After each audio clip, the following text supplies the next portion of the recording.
I'm Tom Adler, and I'm with artist Dan Anarino in his studio in downtown Lafayette. One of his paintings, Crossroads Mysteries, is in the permanent collection of the Art Museum of Greater Lafayette, and Dan's invited us into the studio here to talk a little bit about that painting. Thanks for having us. Welcome. Glad you're here. Perhaps to contextualize that painting, you might be able to say a few words that would help characterize yourself as an artist, maybe something about your stylistic techniques, your choice of subject matter. Okay. Well, I was born and raised here in Lafayette, and so I've been in the Midwest and the countryside around the area here all my life, and I really enjoy being out in the country in the back roads of Indiana. And so it's just become sort of a part of me, and obviously that's affected my work. I do primarily landscapes. And another thing that I do graphic design also as sort of my day job. And I think that's always influenced my work too, kind of the structure and grid systems and things like that, and which also translates from the landscapes, the Indiana landscape, the fields and the roads and the horizons and tree lines and telephone poles, that there is a certain structure. Yeah, there's a grid, yeah. Yeah, and so I kind of play up on that, and it's got kind of a contemporary feel to it, and so I kind of push that way, and I tend to try to balance between sort of a traditional realism on one hand to a more contemporary and some abstract things going on and whatnot. So. Yeah, certainly your paintings, I mean, the one behind us and the one in our collection, I mean, they're recognizably realistic, but there is also that sort of abstract element that comes in to the paintings. Yeah, like I say, I don't particularly want to be just a traditionalist painting or like a plein air painter or whatnot, yet I don't want to be completely abstract. I have gone both directions. I sort of try to somewhat dance between the two so that it's recognizable to a point, but yet there's some mystery and some different things that get people thinking, and it creates different fields and so forth. Yeah, when I look at the Crossroads Mysteries that's in our collection, I mean, your paintings seem to segment into certain quadrants almost. Right. Well, and that has something to do with like a crossover, like in here, that to me it's like sets up different times, different time of day, different seasons, the fact that there's always change and flux, and within a landscape there's a seasonal thing going on, and so while it's I've always been interested how you're out in that area and so forth, that it's always kind of the same, but yet it's always continually changing, and at one point, it'll be high corn in there, and it's greens and yellows. The next thing, it's browns and grays and so forth. So I kind of play up on a lot of that kind of issues. Yeah, I mean, in the painting we have, it's not only that you carry on the scene across, but one side is really night, and then one side is day. Right. And then the bottom half of the painting is very, very abstract, as Right. if you're almost in a different world. Well, and I try to bring in a little bit of mystery to it, and it's kind of interesting. People relate differently to different things in it, and they see different things, or it gives them a different kind of emotion, rather than maybe something that's real obvious or kind of hits you in the face. And I think another element I'm big on is the roads out there. I've spent all my life a lot of time driving around out in the country. I just love driving the back roads of Midwestern landscapes and so forth, and then the road is something that's taking you somewhere. You've been here, you're possibly going there. What's in the future? Kind of the same thing with the skies, the shifts and so forth. That it's a kind of a time thing. There's the past, there's the future, there's night, there's day. And then the roads also, I do like the one in the permanent collection. It is an intersection, and it's kind of always interesting. You come up on an intersection, and a lot of times you have no bearings of, should I go right or left or straight? Which is, you can kind of say the same thing in life. Which direction do I take? And I have brought in other elements. I don't have figures in my work, but I do have outbuildings and sheds, and I've actually done some barns and telephone poles and fence rows and those kind of things. So those are sort of those man-made objects, yet there aren't people in them. And the outbuildings I kind of like, because there's sort of a sense of shelter. And again, they're man-made. Sometimes I really don't do houses per se, and like I say, I have done some barns, but I like just that simple outbuilding kind of thing. It sort of represents some kind of man-made shelter. So the title Mysteries, it also works into that sense of you're at this intersection or this crossroads and you don't know what you're going to find if you go in different directions or what will happen in the future. Right, and like I say, literally driving out there, you stop and you go, well, if I go left, what am I going to see?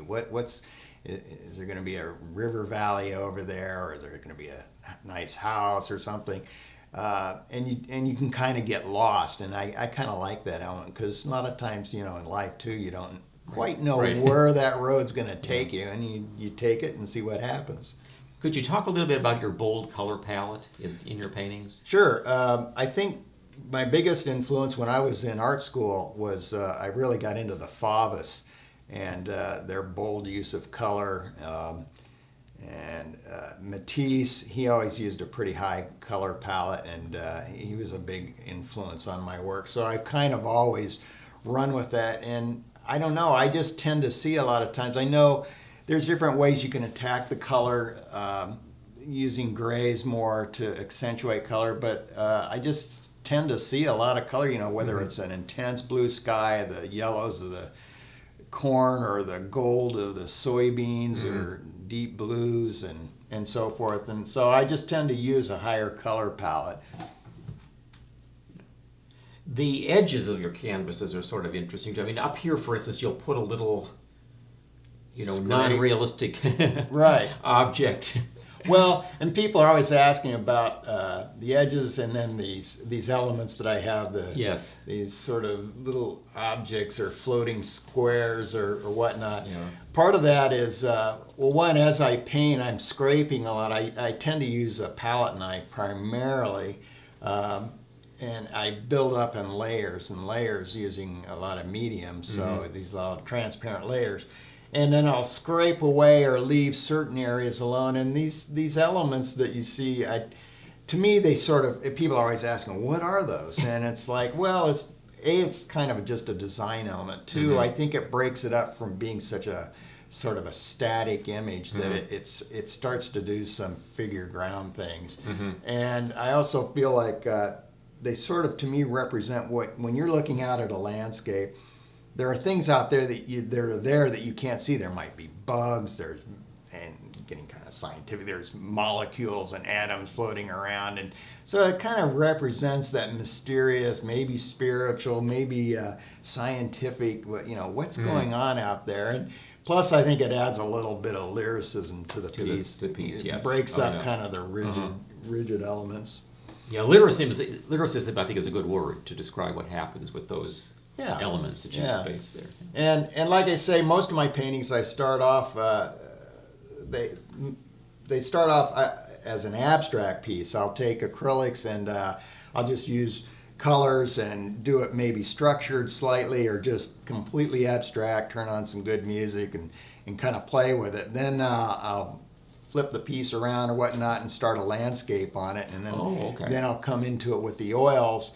So a lot of times there may be an accident where there's a color behind that will pop out later. I'll just leave it. It might set up an interesting edge and so forth. So it's kind of an impermanence thing, sort of a Zen thing, that it just keeps shifting and nothing stays permanent, which is kind of like what the landscape does. It's always changing and so forth. So that's kind of how I work, and then I come into it with the landscape and like I say, keep building up the layers and scraping and adding, or as a lot of artists say, you start the painting, then you spend the whole rest of the time trying to fix the thing, make it work.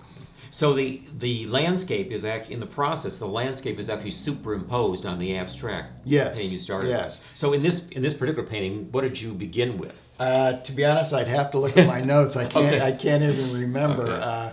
Okay. Like I say, sometimes I stay very structured. I may even do a quasi grid, and I use 4 or 5 colors. Other times I'll use just kind of slap it on. I'll do 3 or 4 canvases so I have them ready to go. And then sometimes I draw on them with like acrylic black and just a fine brush to just block in some things. And then then I switch over into the oils, and which people always ask about that. The rule of thumb is you can always paint oil over acrylic. You can't go the other way. It's sort of this fat over lean thing. Yeah. So, I mean, interestingly enough, you've taught graphic design, but you've never actually taught painting. no. But what would you say to young aspiring artists in the Well- current cultural situation? Sure. Well, and I've talked to a lot of young people and kids. Friends of mine bring their kids up here because they're interested in art and so forth. And I guess I just suggest that if you're into it, that one thing I'm real sort of adamant as drawing, that anybody in any visual field really should have a little understanding of drawing. You don't have to do pretty finalized, finished drawings, but to understand how to visually work with a pencil. And you can do it digitally too, but you know, it's still good to learn how to draw. And if you're really want to do this kind of thing, you really need to expose yourself to all different kinds of things. Right. One thing I found, obviously schooling is going to help.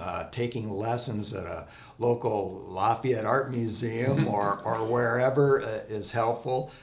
Keeping a sketchbook, and then also trying all different kinds of media and so forth, because you might find something that works better for you. And then another thing that I think is real important to constantly either go to shows, whether it's at a museum or galleries, and you're in a city or whatnot. And like the Lafayette Museum has great shows that, you know, in their openings, and you can meet people there and meet artists and stuff. And I think that's a real good way to expose yourself to stuff. As well as going to the library. I've probably most of my life, I've constantly got library books out. And it may not even be just a book on painting. It may be a book on birds or architectural things or whatnot, because it's amazing. You check something out and it may not interest you, but you might find something that you can bring into your toolbox and it might affect your work. Okay. Well, thanks very much for talking with us. Thanks a lot for having me. Okay. And